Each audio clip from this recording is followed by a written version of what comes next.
சேகர் இயக்கத்தில் தனுஷ், நாகார்ஜுனா, ராஷ்மிகா மண்டானா இவங்கெல்லாம் இணைஞ்சு நடிச்சிருக்க படம் குபேரா. தேவி ஸ்ரீ பிரசாத் இப்படத்துக்கு இசையமைச்சிருக்காரு. ரசிகர்களோட மாபெரும் எதிர்பார்ப்பில் வெளியாகியிருக்க குபேரா படம் எப்படி இருக்குங்கிறத பார்க்கலாம். கதைக்களம் என்னன்னா, பல லட்சம் கோடி மதிப்பிலான எண்ணெய் மற்றும் எரிவாயு ஒப்பந்தத்தை கைப்பற்ற நினைக்கிறாரு குளோபல் நிறுவனத்தை நடத்தி வர தொழிலதிபரான நிரஞ்சு. இந்த ஒப்பந்தம் வேணும்னா எனக்கு 1,00,000 கோடி தரணும்னு மந்திரி சொல்கிறாரு. அதற்கு ஏற்பாடும் இவர் செய்ய ஆரம்பிச்சிட்டாரு. ஆனால் இதில் தனது நிறுவனமோ அல்லது தனது பெயரையோ அடிபடக்கூடாது என்பதை நாகார்ஜுனா மூலம் இதை செய்ய திட்டமிடுறாரு நீரஜ். அரசாங்கத்தில் நேர்மையான வருமான வரி அதிகாரியாக இருக்கிற நாகார்ஜுனா தான் செய்யாத தவறுக்காக கைது செய்யப்பட்டு சிறையில் இருக்கிறாரு. 7 ஆண்டுகளாக சிறை தண்டனை அவருக்கு விதிக்கப்பட்டிருக்கு. தான் நம்பி அரசாங்கம் தன்னை கைவிட்டுச்சுங்கிற வழியிலையும் வேதனையிலையும் இனி நேர்மையான பாதையில் பயணிக்க வேணான்னு நிரஜோட இணைகிறாரு நாகார்ஜுனா. 1,00,000 கோடியில் 50,000 கோடி கருப்பு பணமாகவும் மீதம் உள்ளதை வெள்ளை பணமாகவும் தர வேண்டும். இதில் நிரஜ் நிறுவனம் சம்பந்தம் ஆகக்கூடாது என்பதனால பினாமி மூலமாக இதை கொடுக்க முடிவு செய்கிறாரு. வெவ்வேறு மாவட்டங்களிலிருந்து 4 பிச்சைக்காரர்களை தேர்வு செஞ்சு அவங்க பெயரில் புதிய நிறுவனத்தை தொடங்கி ஒவ்வொரு நபரோட பேர்லேயும் 10,000 கோடி பரிவர்த்தனை நடக்கிற மாதிரியும் அதில் பணம் கைமாறக்கு பின்னாடி அந்த பிச்சைக்காரர்களை கொன்று இது பண்ணிடுவாங்க.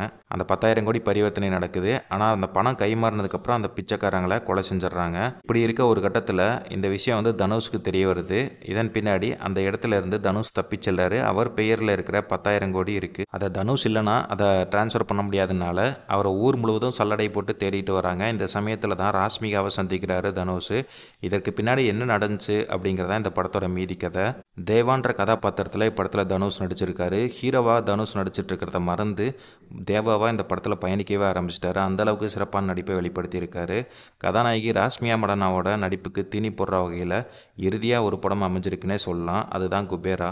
கிட்டத்தட்ட 1 மணி நேரத்துக்கு பின்னாடி ராஷ்மிகா கதாபாத்திரத்தில் என்ட்ரி கொடுத்தாலும் தனக்கு கிடைச்ச ஒவ்வொரு காட்சியிலையும் ஸ்கோர் செஞ்சுருக்காங்க. அதற்கு உண்மையாலுமே பாராட்டு கொடுக்கலாம்.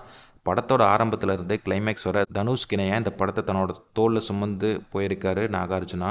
நேர்மைக்கும் அநீதிக்கும் இடையே சிக்கி கொண்டு தவிக்கிற தவிப்பை படத்தில் நல்ல விதமாக காமிச்சிருக்காங்கன்னு சொல்லலாம். அதே போல் வில்லனாக நடிச்சிருக்க ஜிம் ஷர்ப் ரசிக்கிறபடியாக நடிச்சிருக்காருன்னு சொல்லலாம். இயக்குனர் சேகர் எடுத்துக்கொண்ட கதைக்களம் ரொம்ப சிறப்பாக அமைஞ்சிருந்துச்சு. அதை எல்லாருக்கும் பிடிக்கிறபடியும் திரையில் வழங்குற விதம் ரொம்ப அற்புதமாக இருந்துச்சு. ஆனால் படத்தோட நீளம் கொஞ்சம் சலிப்பு ஏற்படுத்துகிற மாதிரி இருந்துச்சு. குறிப்பாக முதல் பாதி திரைக்கதை மெதுவாக போன மாதிரி இருந்துச்சு. எடிட்டிங்கில் இப்படத்தை காப்பாற்றிருக்காங்கன்னு சொல்லலாம். ஒரு சில இடங்களில் எடிட்டிங் இன்னும் கூட நல்லா இருந்திருக்கலான்னு தோணுச்சு. படத்தோட மிகப்பெரிய ப்ளஸ் பாயிண்ட் என்னென்னா, அந்த இறுதியாக 40 நிமிடங்களில் வில்லனை வச்சு தனுஷ் ஆடிய ஆட்டம் வேறு லெவலில் இருந்துச்சு. அதுலேயும் வில்லனை பிச்சை எடுக்க வைக்கிற விதம் திரையரங்கில் கைத்தட்டல்களை சொந்தமாக்கி இருந்துச்சுன்னே சொல்லலாம். பணக்காரன் அதிகாரத்தில் உள்ளவனுக்கு மட்டும் இந்த உலகம் சொந்தம் இல்லை, யாசகம் கேட்பவங்களும் மனிதர்கள் தான், அவங்களுக்கும் இந்த உலகம் சொந்தம் தான்னு திரைக்கதையில் காட்டிய விதம் அருமை. ஆனால் கிளைமேக்ஸ் இன்னும் அழுத்தமாக இருந்திருக்கலாம். தேவி ஸ்ரீ பிரசாத்தோட பாடல்கள் படத்தோட ஒன்றி போயிருந்துச்சுன்னே சொல்லலாம். ரசிக்கிறபடியாக அமைஞ்சிருந்துச்சு. பின்னணி பாடல்கள் பல இடங்களில் நல்லா இருந்துச்சுன்னு சொல்லலாம். ஆனால் ஒரு சில இடங்களில் இந்த காட்சிக்கு இப்படி ஒரு பின்னணி இசையான்னு யோசிக்க வைக்கிற மாதிரி இருந்துச்சு. ஒளிப்பதிவு படத்துக்கு பெரிய பலமாக அமைஞ்சிருந்துச்சு. படத்தோட ப்ளஸ் மைனஸ் என்னென்னு பார்க்கலாம். தனுஷ், ராஷ்மிகா, நாகார்ஜுனா மற்றும் ஜிம் ஷர்பத் நடிப்பு உண்மையாலுமே ரொம்ப அருமையாக இருந்துச்சு. 2வது பாதி குறிப்பாக அந்த கடைசி 40 நிமிடங்கள் வேறு லெவலில் இருந்துச்சு. எடிட்டிங் நல்லா இருந்துச்சுன்னே சொல்லலாம். மைனஸ் பாயிண்ட் என்னென்னா, படத்தோட நீளம் கொஞ்சம் சலிப்பை ஏற்படுத்துகிற மாதிரி இருந்துச்சு.